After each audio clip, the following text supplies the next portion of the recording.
En 1858, Hirschfeld publicó un primer informe de este síndrome con un origen traumático. Sin embargo, el término de síndrome de fisura orbitaria superior es atribuido a Rochon y Davignon en 1896. Ellos comunicaron la existencia de este síndrome como una entidad patológica descrita en 4 pacientes con sífilis. El síndrome de la fisura orbitaria superior descrito por Rochon-Davignon se definía como una lesión localizada inmediatamente anterior al ápex orbitario, el cual incluía las estructuras internas y externas al anillo de Zinc, con parálisis de múltiples nervios craneales, incluyendo el motor ocular común, tercer par, el nervio troclear, cuarto par, el nervio abducens, sexto par, y había una ausencia de patología del nervio óptico. Finalmente, Lake en 1961 definió completamente este síndrome. En cuanto a la etiología, las principales causas son traumáticas, aunque es una rara complicación en personas con traumatismo maxilofacial severo, neoplásicas, particularmente el linfoma y el rhabdomyosarcoma, inflamatorias, infecciosas, no olvidemos que Rochon y Davignon lo describieron en pacientes con sífilis, causas hemorrágicas, como una hemorragia orbitaria o un hematoma orbitario, y causas idiopáticas. Recordaremos aquí la anatomía orbitaria, específicamente a la altura de la fisura orbitaria superior o hendidura esfenoidal, en la cual vamos a encontrar que la atraviesan diferentes pares craneales, el tercero, cuarto y sexto, y la primera rama del quinto par o rama oftálmica del trigémino. También lo hace la vena oftálmica y ocasionalmente la rama orbitaria y la arteria meningia media. La hendidura esfenoidal es un espacio formado por las alas mayores y menores del esfenoides y comunica la órbita con la fosa craneal media. El tamaño de esta hendidura en un adulto es de alrededor de 22 milímetros de largo por 2 o 3 milímetros de ancho en el vértice y de 7 a 8 milímetros de ancho en la base. El tendón del músculo recto lateral va a dividir la fisura en 2 partes. La parte superior contiene el nervio troclear, cuarto par, las ramas frontal y lagrimal de la división oftálmica del trigémino, quinto par, y la rama superior de la vena oftálmica. Y la parte inferior está confinada dentro del anillo tendinoso de Zinc. A través de él pasarán sus estructuras. Contiene las ramas superior e inferior del nervio oculomotor, el tercer par, el nervio motor ocular externo, sexto par, los nervios nasociliares, ramas del quinto par, y la rama inferior de la vena oftálmica. En cuanto al mecanismo patogenético de la lesión, este se produce por la compresión directa de estas estructuras que atraviesan la fisura orbitaria superior. Esta compresión puede ser atribuida a un fragmento óseo desplazado en casos de traumatismo o por efecto masa. En todas las causas del síndrome de la fisura orbitaria superior, la inflamación y la compresión del tejido nervioso cercano es la responsable de la mayoría de los síntomas y signos clínicos. En la clínica de este síndrome encontraremos una parálisis muscular generalizada, una oftalmoplegia. También veremos estrabismo. El paciente manifestará diplopía, visión doble, ptosis palpebral, proptosis, una midriasis fija debido a la pérdida de soporte parasimpático mimético proporcionado por el nervio oculomotor. También vamos a encontrar anestesia de la zona y pérdida del reflejo corneal. No encontraremos afectación del segundo par craneal. La agudeza visual no estará afectada. Si hubiese afectación del segundo par craneal con disminución de la agudeza visual, ya no estaríamos hablando del síndrome de la fisura orbitaria superior, sino que estaríamos hablando del síndrome del ápex orbitario. En cuanto al diagnóstico, la clínica ya nos va a permitir caracterizar este síndrome. Y en cuanto a la imagen, la más utilizada es la tomografía computerizada con cortes finos de 2 milímetros, que nos van a permitir ver los fragmentos de hueso o la compresión por masas. También la resonancia magnética de alta resolución nos es útil en esta patología. Utilizaremos la angiografía cuando hay alteraciones vasculares de tipo hemorrágico o de tipo tumoral. Y la biopsia nos va a permitir realizar el diagnóstico de certeza en los procesos tumorales y procesos inflamatorios. El diagnóstico diferencial del síndrome de la fisura orbitaria superior lo tenemos que hacer con el síndrome del ápex orbitario, en el cual estaría incluido también una afectación de la agudeza visual por afectación del segundo par. El síndrome de Tolosa-Hunt, la trombosis del seno cavernoso, la fístula carotidio cavernosa y el síndrome de Raeder o síndrome óculo-simpático paratrigeminal. En cuanto al tratamiento, en algunos casos el tratamiento es conservador, por ejemplo en casos de hematoma retroorbitario en los cuales la hemorragia se reabsorbe en el transcurso de semanas. Siempre se recomienda el uso de corticoides para disminuir los fenómenos inflamatorios. El tratamiento quirúrgico también será necesario en algunos casos. En los casos de infección, en los casos infecciosos, el tratamiento con antibióticos. Y en los casos tumorales, pues tratamientos como inmunosupresores, quimioterapia y radioterapia. En cuanto al pronóstico, va a depender de la causa. Siendo una recuperación completa, los autores describen una recuperación completa entre el 20 y el 40% de los casos que reciben tratamiento con esteroides. La recuperación puede ser lenta y se entiende que puede durar incluso meses, considerándose una recuperación completa a partir del sexto mes. A partir del sexto mes ya va a ser más difícil que haya mejoras. Lo que sí que podemos hacer en cuanto al pronóstico es que es importante la instauración del tratamiento adecuado de forma precoz para disminuir la posibilidad de estas lesiones permanentes. La trombosis del seno cavernoso es una trombosis muy rara y habitualmente séptica del seno, causada generalmente por procesos infecciosos nasales, de senos paranasales o de la zona orbitaria y palpebral, aparte también de la zona dentaria. En este vídeo hablaremos de las implicaciones y repercusiones oculares en esta patología. Los senos cavernosos son estructuras venosas durales trabeculadas. Son una cavidad doble formada entre las hojas de la dura madre craneal. Están situados lateralmente a la silla turca y se extienden desde la fisura orbitaria superior hasta el ápex petroso del hueso temporal. Cada seno venoso está ligado al seno contralateral por conexiones venosas que rodean la glándula pituitaria y que nos explican y nos previenen de que la afectación de un seno por medio de estas conexiones venosas pueden afectar al otro, por lo cual es una patología, la del seno cavernoso, que puede presentarse de forma bilateral o que puede comenzar de una forma unilateral y hacerse bilateral en su evolución. Dentro de los senos vamos a encontrar las siguientes estructuras oculares. Señalado con la flecha verde vais a encontrar el tercer par craneal o nervio oculomotor, o también llamado nervio motor ocular común, el tercer par craneal.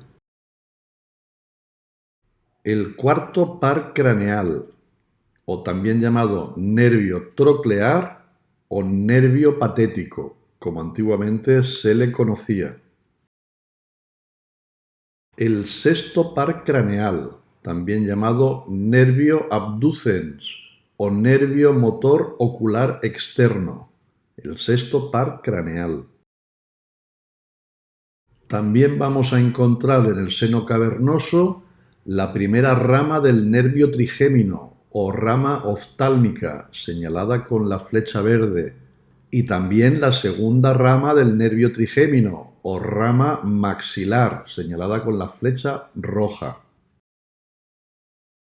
Y finalmente también encontraremos que la arteria carótida interna viaja una parte de su trayecto por el interior del seno cavernoso. Aquí la veis señalada con la flecha verde. Los senos cavernosos drenan la sangre procedente de las venas oftálmicas, de las venas cerebrales medias superficiales, las cerebrales inferiores y las venas de los senos esfenoparietales, así como también de los senos esfenoidales vía venas comunicantes. Y a su vez, ¿hacia dónde drena el seno cavernoso? El seno cavernoso drena su contenido a las venas emisarias del plexo pterigoideo y vía senos petrosos inferiores y superiores a la vena yugular interna y al seno sigmoideo respectivamente.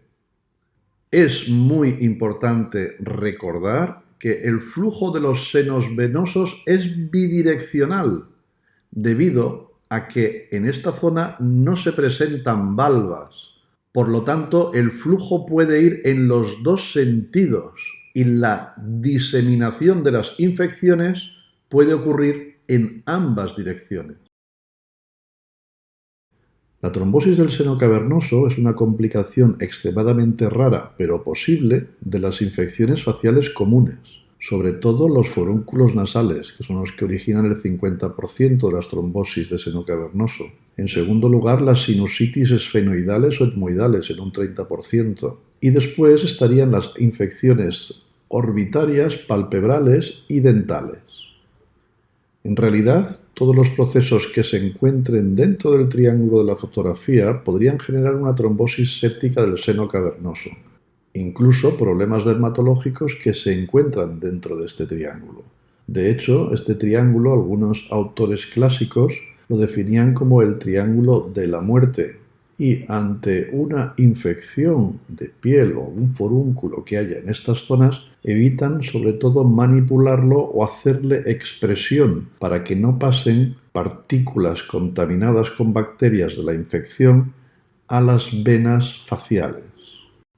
Permitidme que insista en que recordemos este triángulo y que todas las infecciones que se encuentren en esta zona, tipo forúnculos, tipo granos, tipo lesiones lagrimales como la dacrocistitis, tipo orzuelos infectados, cualquier infección que se encuentre dentro de esta zona, evitar manipularla, evitar exprimirla. Y si por ejemplo hay pus y se tiene que drenar, drenarla, pero evitar exprimirla o apretarla, ya que esto puede inducir que haya inóculos que pasen a las venas, inóculos infecciosos que pasen a las venas, que al final van a llegar a parar al seno cavernoso, que como hemos dicho es una estructura tabicada en la cual van a quedar allí adheridos, trombosados, parados por esta trabeculación del seno cavernoso,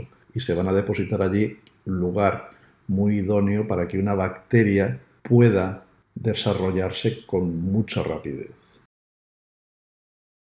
Los patógenos más habituales, los que encontraremos con más facilidad, son el Staphylococcus aureus en un 70%, seguido por especies de Streptococcus. Los gérmenes anaeróbicos también son frecuentes, pero lo son más en casos de infección dentaria o infección sinusal. Los síntomas iniciales de la trombosis del seno cavernoso son cefalea intensa y progresiva o dolor facial, porque recordar que por el seno cavernoso circulan la primera y la segunda rama del nervio trigémino, ambas sensitivas. La primera la oftálmica, la segunda la maxilar. Este dolor normalmente es unilateral y localizado en las regiones retroorbitaria y frontal.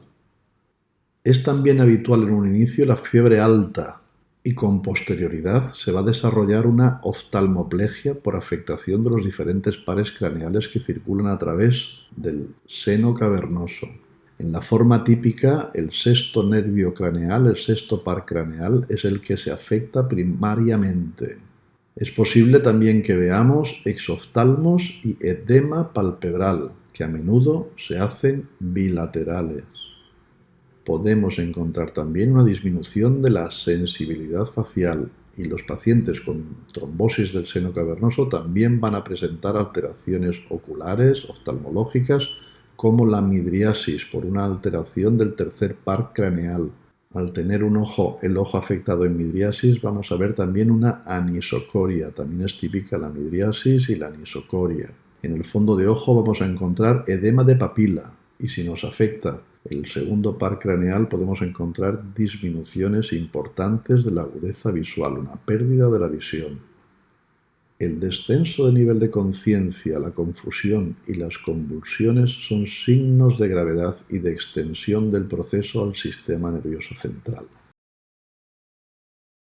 Como hemos comentado, los pares craneales 3, 4 y 6, así como las ramas oftálmica y maxilar del quinto nervio, discurren adyacentes al seno cavernoso y se afectan a menudo en la trombosis de este, por lo cual esta es una complicación muy frecuente, la afectación de estos pares craneales.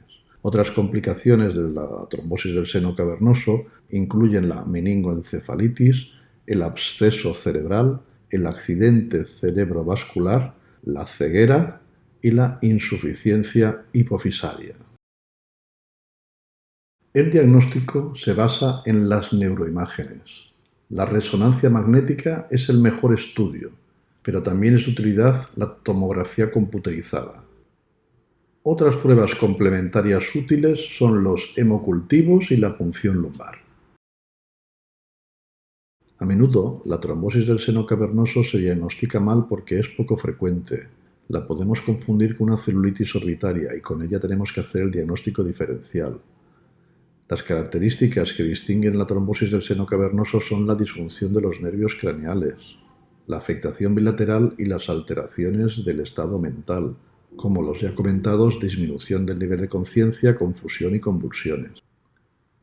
Esta tríada de disfunción de nervios craneales, afectación bilateral y alteraciones del estado mental van más a favor de la trombosis del seno cavernoso que de la celulitis orbitaria. Los antibióticos iniciales para los pacientes con trombosis del seno cavernoso incluyen la nafcilina u la oxacilina, 1 a 2 gramos cada 4 o 6 horas, combinadas con una cefalosporina de tercera generación, por ejemplo la ceftriaxona, 1 gramo cada 12 horas. O sea, combinaríamos la nafcilina o la oxacilina con la ceftriaxona.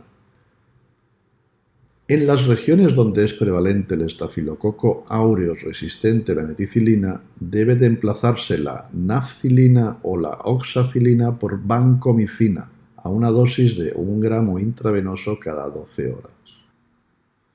Debemos agregar un fármaco para anaerobios, por ejemplo el metronidazol 500 miligramos cada 8 horas, si existe una infección dental o una sinusitis subyacente.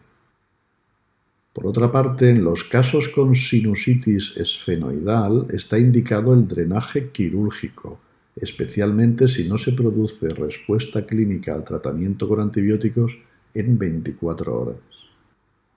El tratamiento secundario de la trombosis del seno cavernoso puede incluir corticosteroides, por ejemplo dexametasona 10 miligramos intravenosa o vía oral cada 6 horas, para disminuir la disfunción de los nervios craneales. Por otra parte, la anticoagulación está controvertido su uso porque la mayoría de los casos responden a los antibióticos y los efectos adversos de la anticoagulación pueden superar a los beneficios. En cuanto al pronóstico, la mortalidad es del 30% en todos los pacientes con trombosis de seno cavernoso. Es una mortalidad alta, que además se eleva al 50% en aquellos pacientes con sinusitis esfenoidal subyacente. Aparte, otro 30% de pacientes desarrolla secuelas graves, por ejemplo la oftalmoplegia permanente, ceguera, discapacidad debida a accidente cerebrovascular, hipopituitarismo, y estas pueden ser, como digo, permanentes. A modo de resumen, para recordar las cosas más importantes, diremos que este es una enfermedad rara, es un proceso raro, de origen séptico generalmente, cuya causa se encuentra en la zona nasal, senos paranasales, dental o periocular. La clínica es dolores oftalmos, oftalmoplegia, pérdida de agudeza visual, edema de papila y fiebre. El diagnóstico debe ser por resonancia magnética o tomografía computerizada. El tratamiento es antibióticos intravenosos. Tiene complicaciones frecuentes y graves y el pronóstico es malo. Gracias a todos por vuestra atención.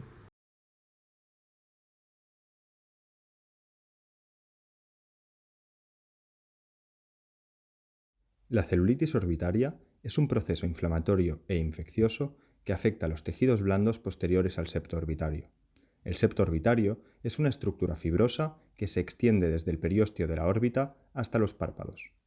Tal y como se puede observar en el esquema, separa una parte anterior de una posterior. Por un lado, se denomina celulitis preseptal o periorbitaria a la afectación de los tejidos anteriores al septo, y por otro lado, se denomina celulitis orbitaria a la afectación de los tejidos posteriores como son la grasa y los músculos oculares. En esta presentación se expondrá la celulitis orbitaria, que cabe destacar que es una patología relevante, ya que si no se trata, puede provocar pérdida de visión y consecuencias potencialmente mortales. La celulitis orbitaria es una patología que puede producirse en todos los grupos de edad, aunque afecta con mayor frecuencia a la población pediátrica. Aproximadamente la edad media de presentación está en torno a los 12 años. La distribución por sexos es variable, pero se observa un predominio en varones. Asimismo, se trata de una patología que presenta cierta estacionalidad, observándose un aumento en su incidencia a finales de otoño y a principios de primavera. Esto es debido al incremento de sinusitis en estos periodos del año, ya que la diseminación desde los senos paranasales hacia la cavidad orbitaria constituye el principal mecanismo patogénico. En general, la celulitis orbitaria es una entidad poco frecuente. De hecho, es mucho más frecuente la celulitis preseptal. En concreto, se estima que la incidencia de celulitis orbitaria es de 1,6 casos cada 100.000 habitantes año en población pediátrica y de 0,1 cada 100.000 habitantes año en adultos. Se trata de una patología que puede producir complicaciones no despreciables, aunque actualmente la tasa de complicaciones es baja. Algunas de ellas son pérdida de visión, entre un 3 y un 11%, formación de abscesos subperiósticos, orbitarios o intracraneales, trombosis del seno cavernoso, meningitis, sepsis y finalmente la muerte. Esta se produce entre un 1 y un 2,5% de los casos. Es interesante mencionar que el curso natural de la infección antes de la era antibiótica, tal y como lo documentó Gamble en 1933, causaba la muerte del 17% de los pacientes y la pérdida de visión del 20%. Gracias a los avances en el diagnóstico y tratamiento, se ha producido una gran disminución de la morbimortalidad. Por otro lado, antiguamente el principal agente etiológico era Haemophilus influenza tipo B, pero tras la introducción de su vacuna disminuyó notablemente su incidencia. Tal y como se puede observar en la diapositiva, la clasificación de la celulitis orbitaria ha ido evolucionando a lo largo de los años. La primera clasificación fue descrita por Habert en 1937, posteriormente fue revisada por Smith y Spencer y finalmente fue modificada por Chandler en 1970. Recientemente ha habido una simplificación de esta clasificación hecha por Jane y Rubin. La clasificación de Chandler es la más aceptada y usada actualmente. Inicialmente dichas clasificaciones se basaban únicamente en criterios clínicos, pero hoy en día se dispone de pruebas de imagen sofisticadas como el TAC o la resonancia, que son de gran utilidad permitiendo valorar la extensión de la infección. Como se acaba de mencionar, la clasificación más importante en el estudio de las celulitis orbitarias es la clasificación de Chandler, que distingue las diferentes complicaciones orbitarias de la sinusitis aguda. Según su localización y gravedad, se distinguen 5 grupos. Grupo 1 o celulitis preseptal, en el que el proceso inflamatorio está limitado en el compartimento anterior al tabique septal y no invade las estructuras intraorbitarias, se relaciona con hinchazón ocular sin alteración ni de la agudeza visual ni de la motilidad ocular. Grupo 2 o celulitis orbitaria, que se caracteriza ya por afectación del tejido orbitario. Grupo 3 o absceso subperióstico, donde el material purulento se acumula periorbitalmente entre la pared ósea de la órbita y la periórbita. Grupo 4 o absceso intraorbitario, en este caso la colección se localiza en el interior de la órbita, ocasionando oftalmoplegia completa, pérdida visual y proptosis. Y finalmente grupo 5 o trombosis del seno cavernoso, en que se produce la extensión de la inflamación al seno cavernoso y condiciona la aparición de proptosis bilateral rápidamente progresiva y la posible afectación de los pares craneales tercero, cuarto, sexto y las primeras y segunda rama del quinto. Las infecciones son generalmente polimicrobianas, particularmente en los adultos. siendo los patógenos bacterianos más comunes Staphylococcus aureus y Streptococcus. Los estudios epidemiológicos más recientes muestran una tendencia en aumento de las infecciones causadas por Staphylococcus aureus resistente a meticilina o MRSA. La etiología se relaciona con la edad. En pacientes menores de 10 años las infecciones suelen ser monobacterianas, mientras que en pacientes mayores suelen ser más complejas y polimicrobianas, pudiendo participar también gérmenes anaerobios. Entre los niños más pequeños el patógeno más frecuente es Streptococcus pneumoniae, mientras que en niños mayores lo son los estreptococos del grupo A. Otros agentes también han sido identificados, entre los que destaca Haemophilus influenza, causa muy prevalente en los años 90, antes del desarrollo de la vacuna en 1985 y que se asociaba a una infección extremadamente agresiva. En pacientes inmunodeprimidos, diabéticos o en tratamientos prolongados con glucocorticoides o antibióticos, se debe considerar siempre el origen fúngico, especialmente por Aspergillus o Mucor. La aspergilosis invasiva puede ser una causa de celulitis orbitaria en pacientes con infección por VIH. Por otro lado, la mucormicosis es una infección oportunista infrecuente que suele afectar a pacientes con cetoacidosis diabética o inmunodepresión. Esta infección agresiva se adquiere por la inhalación de esporas que dan lugar a una infección de las vías respiratorias superiores. Después la infección se extiende a los senos contiguos y posteriormente a la órbita y al cerebro. La invasión de los vasos sanguíneos por las hifas produce vasculitis oclusiva con infarto isquémico de los tejidos orbitarios, dando lugar a lesiones necróticas como las que vemos en la imagen. Adicionalmente, se han identificado patógenos específicos en ciertas situaciones, como en las celulitis secundarias a procesos odontológicos, donde encontramos flora mixta aerobia y anaerobia saprófita de la cavidad oral, como por ejemplo Prevotella, Parpimonas micra, etc. En condiciones normales, el tabique orbitario intacto actúa como barrera entre los tejidos preorbitarios anteriores al tabique y los orbitarios posteriores al tabique. La infección en los tejidos postorbitarios ocurre ante uno de los siguientes supuestos. La diseminación de microorganismos desde los senos a la cavidad orbitaria es considerada la causa más frecuente y suele afectar a niños y adultos jóvenes. La infección se extiende a partir de los senos paranasales, principalmente el etmoidal, ayudada por las características anatómicas específicas de la órbita, como la delgadez de la pared medial, lámina papirácea, la falta de linfáticos, las venas avalvuladas de la órbita o la presencia de agujeros en las estructuras óseas. Otras causas son la extensión local, a partir de una celulitis preseptal, una endoftalmitis, una dacriocistitis adyacente, infecciones mediofaciales o dentales, etc. Otra causa sería la diseminación hematógena, o la inoculación directa, por ejemplo, por una lesión orbitaria de origen traumático, o por procedimientos quirúrgicos, considerado una complicación de la cirugía retiniana, lagrimal u orbitaria. Las postraumáticas se producen antes de las 72 horas del impacto y pueden ser consecuencia directa de la inoculación por una herida penetrante o secundarias a una fractura orbitaria que ocasione la comunicación entre los senos y la órbita. La celulitis por cuerpos extraños puede producirse por el impacto de materiales orgánicos u objetos metálicos. La extracción precoz de los mismos permite la resolución de la inflamación y de los signos asociados.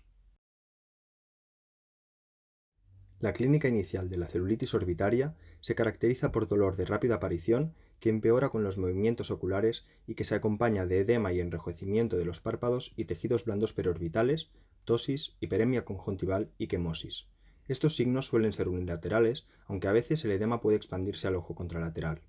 A medida que la infección progresa, suelen aparecer síntomas más específicos de esta entidad que ayudarán a diferenciarla de infecciones más superficiales como la celulitis preseptal. Concretamente, puede aparecer proptosis y desplazamiento del globo ocular, causados por el edema orbitario o por la presencia de un absceso en la parte posterior de la órbita, disminución de la agudeza visual, alteración de la visión de colores y defecto pupilar aferente relativo, causados por afectación retiniana, compresión del nervio óptico o secundario a neuritis óptica, restricción del movimiento ocular, también llamado oftalmoplegia, por infiltración de los músculos extraoculares y los tejidos blandos de la órbita, y visión doble o diplopia. Esta clínica local suele asociarse a signos y síntomas sistémicos como fiebre, leucocitosis, cefalea, malestar general, astenia y anorexia.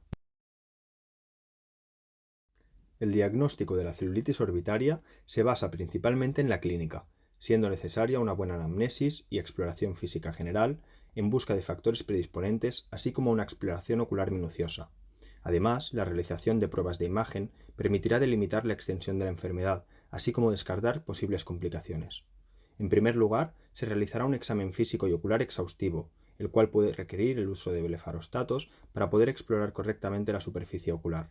Se valorarán la motilidad ocular extrínseca, la agudeza visual, los reflejos pupilares y se realizará un estudio de fondo de ojo para evaluar si hay afectación nerviosa. Además, si el paciente presenta signos y síntomas compatibles con sinusitis, se solicitará una exploración por parte del servicio de otorrinolaringología. En segundo lugar, se recomienda realizar un hemograma completo y un hemocultivo previo al inicio del tratamiento antibiótico empírico pese a su bajo rendimiento. En caso de que el paciente presente una sinusitis concomitante, se recomienda cultivar una muestra del drenaje purulento del seno afecto y en caso de realizarse una cirugía de drenaje, se llevará a cabo un estudio microbiológico del material obtenido. Si hubiese presentado signos meningios, también se indicaría la realización de una punción lumbar. Finalmente, ante un paciente con inflamación periorbitaria, edema palpebral severo, proptosis, oftalmoplegia y un deterioro de la agudeza visual, será necesaria la realización de una prueba de neuroimagen, siendo el TAC craneal con contraste la prueba de elección. El TAC también estará indicado ante la presencia de signos sugestivos de afectación del sistema nervioso central, presencia de neutrofilia mayor a 10.000 células por milímetro cúbico, no mejoría o progresión en las 24 horas posteriores al inicio del tratamiento empírico, fiebre persistente de más de 36 horas, imposibilidad de una adecuada valoración del paciente o en niños menores de 1 año. El TAC proporciona una visión anatómica de la órbita y de los elementos que la conforman. Además, permite establecer la extensión de la infección y descartar la presencia de abscesos orbitarios, subperiósticos e intracraneales. La resonancia se usará en aquellos casos en el que el TAC no haya aportado suficiente información, ya que dispone de una mayor resolución para los tejidos y partes blandas.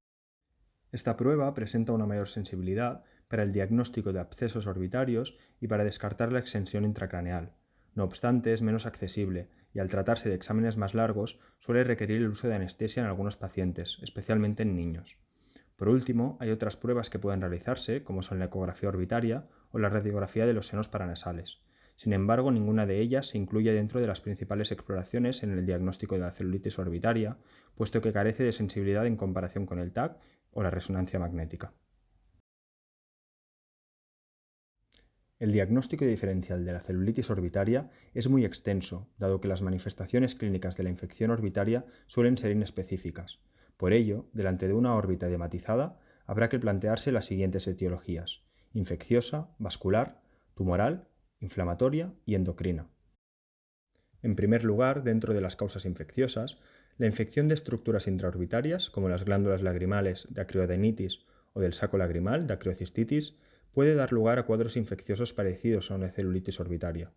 Por otro lado, la afectación ocular por los virus herpes simple y zóster, como vemos en la imagen 17, también puede simular algunas manifestaciones clínicas de esta entidad. En segundo lugar, es muy importante descartar los procesos tumorales. En niños, los más frecuentes son el retinoblastoma y el rhabdomiosarcoma. Otras neoplasias que pueden mimetizar la clínica de la celulitis orbitaria son el melanoma, las metástasis, leucemias agudas y algunos tipos de linfoma, como el que vemos en la imagen 19. Otros diagnósticos a tener en cuenta son los de origen vascular, como puede ser una hemorragia orbitaria aguda, una trombosis del seno cavernoso, una fístula cavernocarotidia como la de la imagen 18, un quiste hemorrágico o con mucha menor frecuencia una osteonecrosis de los huesos faciales secundaria a anemia falciforme. También habrá que descartar patologías inflamatorias no neoplásicas. Entre ellas debemos descartar las vasculitis, como la granulomatosis con poliangeitis, antiguamente llamada granulomatosis de Wegener, la poliarteritis nodosa o la arteritis de células gigantes, así como la enfermedad inflamatoria orbitaria idiopática, como vemos en la imagen 20, la sarcoidosis, la miositis orbitaria, entre otros. Finalmente, será importante descartar la presencia de una oftalmopatía tiroidea, como vemos en la imagen 21, ya que puede presentarse de forma aguda y simular una celulitis orbitaria. No obstante, cabe destacar que esta entidad suele ser bilateral. La celulitis orbitaria entraña graves complicaciones oculares y sistémicas que pueden incluso llevar a la muerte del paciente. Por ello, es fundamental realizar un diagnóstico precoz, ingresar al paciente e instaurar un tratamiento de forma inmediata. El manejo de una celulitis orbitaria es médico y quirúrgico. En cuanto al manejo médico, en primer lugar y con el paciente ingresado, es indispensable iniciar un tratamiento antibiótico empírico de amplio espectro, acorde a la edad del paciente y a los patógenos más comunes. De modo general, como ya se ha comentado, en pacientes menores de 10 años sospecharemos infecciones más sencillas causadas por un único germen aerobio y sensible. mientras que en adultos y mayores de 10 años las infecciones tienden a ser más complejas, incluyendo múltiples patógenos aerobios y anaerobios y con frecuentes resistencias antimicrobianas. Como se ha comentado anteriormente, es especialmente preocupante la creciente prevalencia de cepas de Staphylococcus aureus resistente a meticilina. Dadas las diferencias geográficas en la etiología y la sensibilidad antimicrobiana, existen distintos protocolos antibióticos. Uno de ellos es la combinación de una cefalosporina de tercera generación vía intravenosa, como cefotaxima o ceftriaxona, juntamente con clindamicina intravenosa, dado que cubriría las principales etiologías, incluyendo anaerobios y penetra bien además en sistema nervioso central. En caso de alergia a los betalactámicos, se puede sustituir la cefalosporina por levofloxacino intravenoso. Además, en aquellos casos con riesgo o sospecha de MRSA, debemos añadir vancomicina. Evidentemente, una vez ya estén disponibles los resultados del cultivo y del antibiograma, se harán las modificaciones pertinentes. La duración del tratamiento dependerá de la evolución clínica, pero suele ser de 1 a 2 semanas vía intravenosa, seguido de una pauta oral hasta completar las 4 semanas. En segundo lugar, se ha visto que el uso concomitante de corticoides puede ayudar a reducir los niveles de citoquinas inflamatorias. Sin embargo, la evidencia disponible es escasa y su uso es controversial. Nos podemos plantear añadirlos en aquellos casos con marcada inflamación siempre que se descarte una infección fúngica o una inmunodepresión de base.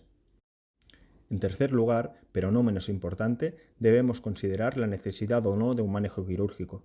Este incluye el drenaje de un absceso orbitario, una cirugía de senos paranasales o el tratamiento de las posibles complicaciones intracraneales. Los abscesos orbitarios suelen requerir un drenaje precoz aparte del tratamiento antibiótico agresivo. Al mismo tiempo que descomprime la órbita previniendo posibles complicaciones, el drenaje quirúrgico es también determinante para disminuir la biocarga, reducir el riesgo de resistencias antibióticas y en general mejorar el pronóstico de la infección. No obstante, no está claramente delimitado en qué casos estaría indicado el drenaje quirúrgico. En general, será en los casos de mayor riesgo. Algunos factores a considerar serán la edad del paciente, el tamaño del absceso, la proptosis, una presión intraocular elevada, cambios pupilares, pero sobre todo la afectación de la visión o de la motilidad ocular. Además, los abscesos superiores o ubicados en el ápex orbitario tienden a responder peor al tratamiento médico que aquellos localizados en la parte medial o inferior. El drenaje quirúrgico de los abscesos orbitarios y subperiósticos puede hacerse por una vía externa tradicional o por vía endoscópica transnasal o combinando ambas técnicas. Los abscesos superolaterales, sin embargo, requerirán siempre un abordaje externo. En cuanto al pronóstico, será determinante la instauración precoz de un tratamiento adecuado para evitar el desarrollo de complicaciones oftalmológicas o intracraneales. En general, tanto la morbilidad como la mortalidad de la celulitis orbitaria han disminuido con las mejorías diagnósticas y terapéuticas, pero sus complicaciones siguen siendo graves y potencialmente mortales. Las principales complicaciones son la pérdida de visión permanente y la extensión intracraneal que puede llevar a complicaciones como la trombosis del seno cavernoso, meningitis, oclusión carotidia o un absceso del sistema nervioso central. La extensión intracraneal puede darse directamente a través de las finas capas óseas o mediante una tromboflebitis retrógrada facilitada por la carencia de válvulas en el sistema venoso. La pérdida de visión, por otro lado, puede ser secundaria a una neuritis óptica por la inflamación y compresión, a la flebitis de venas oculares o a la oclusión de la arteria central de la retina. Ante estas complicaciones será fundamental un abordaje tanto médico como quirúrgico, agresivo y precoz.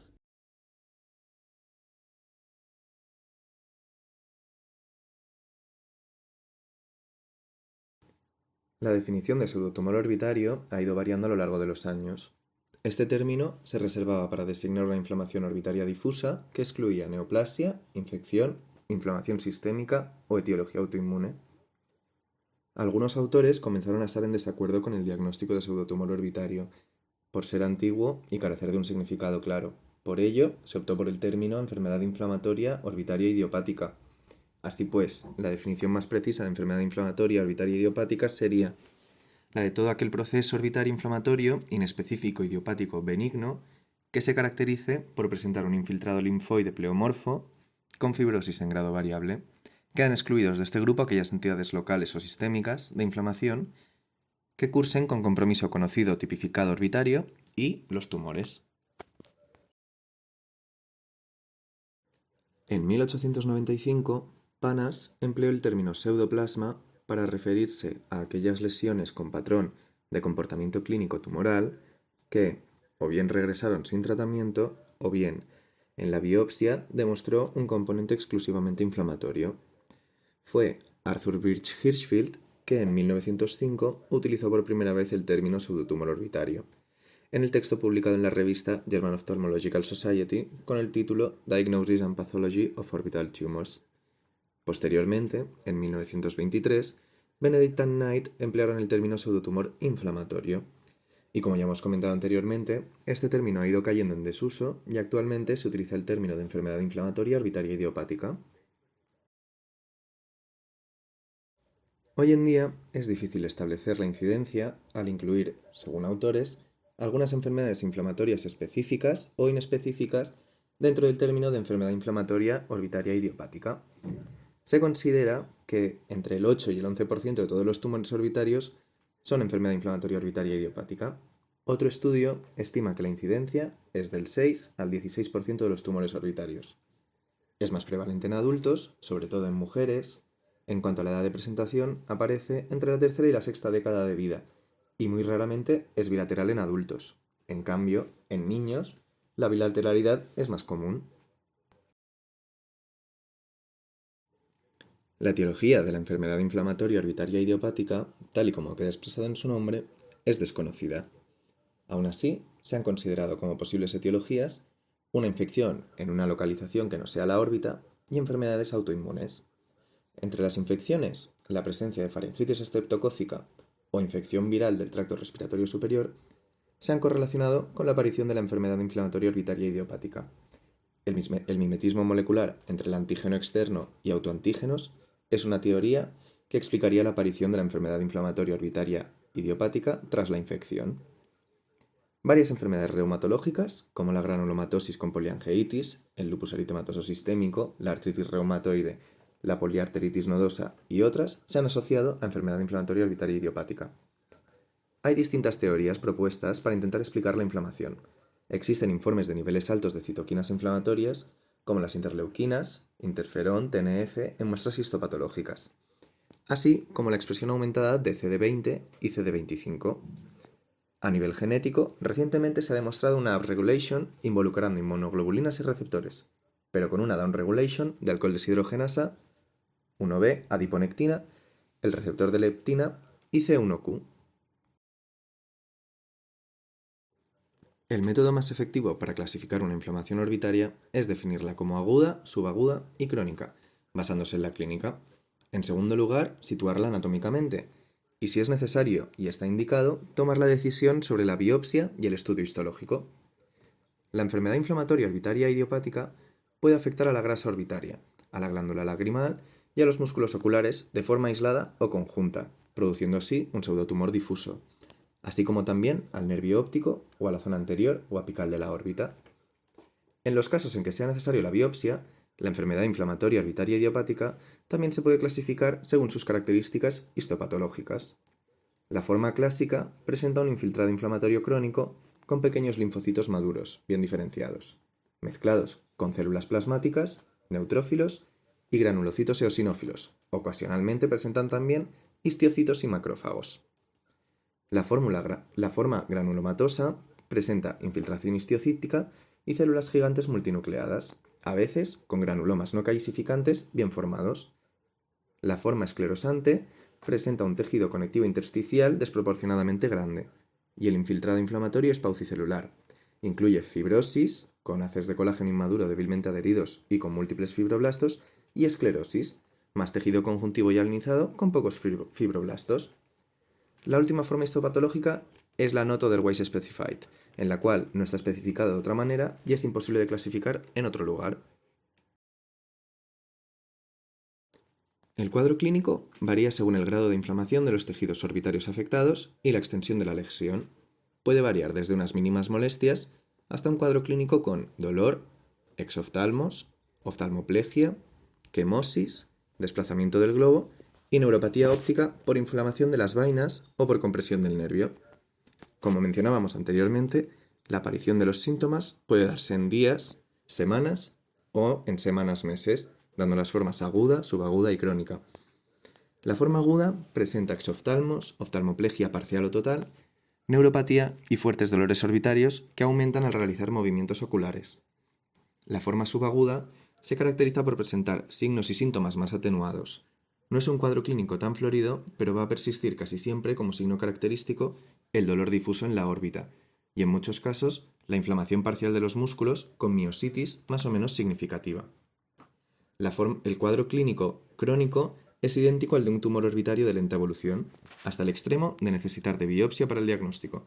El exoftalmos y el desplazamiento son los únicos signos que presentan durante meses o incluso años, generalmente sin alteración de la visión. La afectación visual aparece en un 35% de los pseudotumores, y lo hace de forma general en las formas agudas o subagudas, ya sea por inflamación o por compresión del nervio. Y en un 3% aparecen signos de inflamación en la retina, uvea e incluso en la esclera. La evaluación diagnóstica incluye el estudio de imagen de la órbita, con lo que la realización de un TAC o resonancia de la órbita es necesaria. La enfermedad inflamatoria orbitaria idiopática en imagen suele dar una imagen inespecífica, con lo que habitualmente se realiza con contraste. La biopsia de la enfermedad inflamatoria orbitaria idiopática está indicada, particularmente en pacientes con enfermedad persistente o recurrente, a menos que la biopsia se asocie con un riesgo significativo para la visión. La biopsia es muy útil para descartar neoplasias y otras enfermedades sistémicas. Puede valorarse la realización de otras pruebas complementarias para descartar diagnósticos alternativos, sobre todo infecciones, linfoma y enfermedades infiltrativas no neoplásicas como la sarcoidosis y la granulomatosis de Wegener. Diferentes procesos pueden presentarse con rasgos clínicos similares a la enfermedad inflamatoria orbitaria idiopática, como podemos ver en la diapositiva. La oftalmopatía distiroidea es la patología más común en el diagnóstico diferencial, y la celulitis orbitaria, aunque es menos común que la oftalmopatía tiroidea, debe descartarse siempre porque puede complicarse rápidamente y poner en peligro la vida del paciente. Es por esto por lo que ante cualquier inflamación orbitaria es imperativo descartar una infección. La lista de las distintas entidades que debemos tener en cuenta en el diagnóstico diferencial es larga, pero nos centraremos solo en las dos más importantes a tener en cuenta: la celulitis orbitaria y la oftalmopatía distiroidea. La oftalmopatía distiroidea suele ser bilateral, asimétrica, mientras que la enfermedad inflamatoria orbitaria idiopática y la celulitis orbitaria son unilaterales normalmente. Estas dos suelen presentarse con dolor y de forma aguda, mientras que la oftalmopatía distiroidea suele presentarse de forma subaguda o crónica y no se asocia a dolor, excepto si se presenta con una queratitis punteada superficial o congestión. La clínica es muy parecida en las tres patologías, con edema y eritema de los párpados, proptosis y alteración de la motilidad ocular, entre otros. La enfermedad inflamatoria orbitaria idiopática puede ir asociada a enfermedad sistémica y puede acompañarse de síntomas constitucionales mínimos, mientras que la oftalmopatía distiroidea se asocia a afectación tiroidea y a sintomatología asociada a esta: fatiga, bocio, intolerancia al calor, taquicardia, pérdida de peso. La celulitis orbitaria puede ir asociada a fiebre y a síndrome constitucional. Además, frecuentemente se asocia a sinusitis, infección de los párpados, infección facial o trauma. Por lo que respecta a las pruebas de laboratorio, la enfermedad inflamatoria orbitaria idiopática se presenta con un aumento de la PCR y de la VSG. La oftalmopatía distiroidea puede presentar una elevación de T3 y de T4, una disminución de TSH y presencia de autoanticuerpos antitiroideos. La celulitis orbitaria cursa con leucocitosis con desviación a la izquierda y los hemocultivos pueden ser positivos o negativos. Las pruebas de imagen son variables según la estructura afectada en la enfermedad inflamatoria orbitaria idiopática. En la oftalmopatía distiroidea se puede observar un aumento del tamaño de los músculos extraoculares, entre otros hallazgos, y en la celulitis orbitaria se puede observar disminución de la señal de grasa orbitaria, afectación concurrente de los senos, erosiones óseas y otros hallazgos. El tratamiento se debe centrar en el control de la posible enfermedad sistémica asociada, así como también controlar la inflamación y minimizar las posibles secuelas permanentes.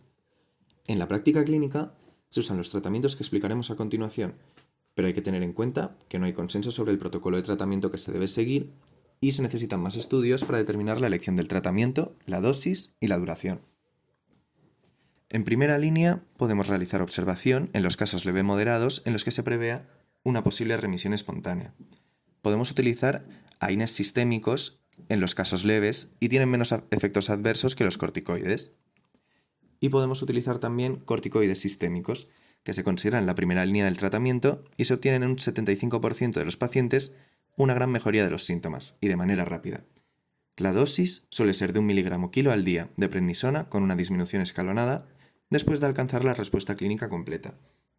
Los corticoides y los AINES han demostrado ser altamente efectivos, pero en los casos refractarios o en los que se quieran evitar los efectos adversos de estos, se puede recurrir a otras opciones terapéuticas, como la inyección intralesional de corticoides, radioterapia, cirugía en lesiones fibróticas extensas o quimioterapia, ya que distintos agentes han demostrado ser efectivos en algunos casos de enfermedad inflamatoria orbitaria idiopática, como por ejemplo el metotrexato, la ciclofosfamida, la ciclosporina y fármacos biológicos como el infliximab o rituximab.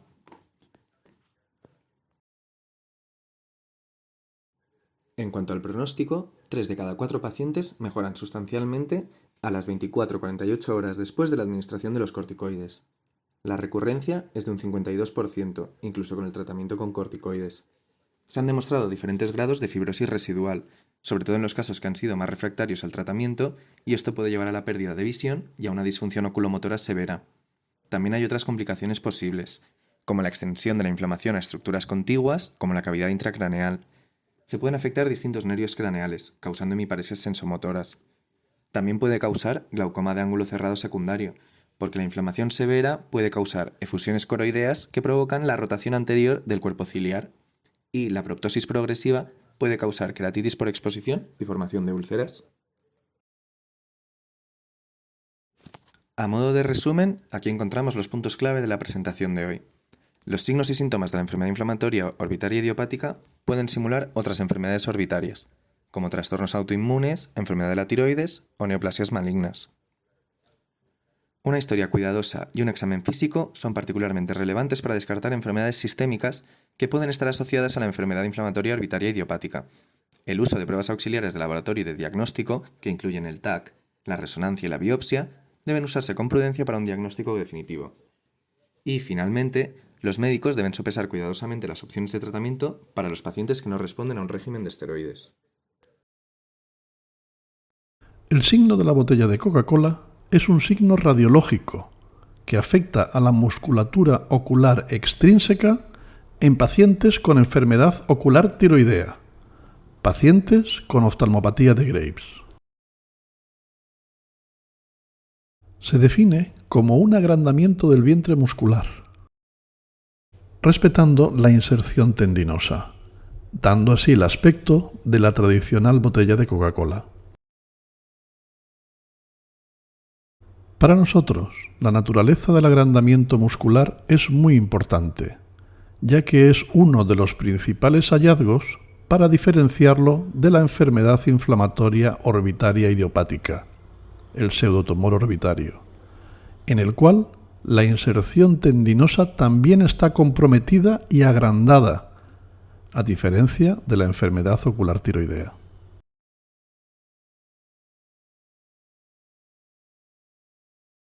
Aquí podéis ver otros ejemplos de este signo radiológico. Recuerda que en el pseudotumor orbitario, las inserciones tendinosas también están afectadas, están también agrandadas, lo que ayuda a distinguir entre las dos enfermedades.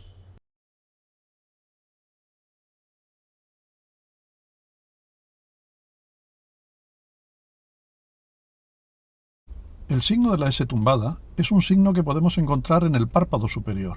Se caracteriza por la alteración de la curvatura en la parte externa del borde libre del párpado superior. El borde libre normal describe un arco de concavidad inferior. Como podemos ver en la línea inferior, se pierde esa concavidad en la parte más externa del párpado, formando una nueva línea que asemeja o se parece mucho a una S tumbada. Aquí podéis ver un ojo normal donde se resalta la curvatura de concavidad inferior. Este es un signo muy característico de la dacrioadenitis aguda, que es la inflamación aguda de la glándula lagrimal principal. Foto de la izquierda. Además de en la daquirodinitis aguda, lo podemos encontrar en otras patologías, como por ejemplo en los orzuelos del párpado superior que se asienten en su porción más externa, foto de la derecha. Y en todas aquellas causas que provoquen un mayor acúmulo de edema en la parte más externa de los párpados, como en este caso, de un edema palpebral bilateral por una reacción alérgica.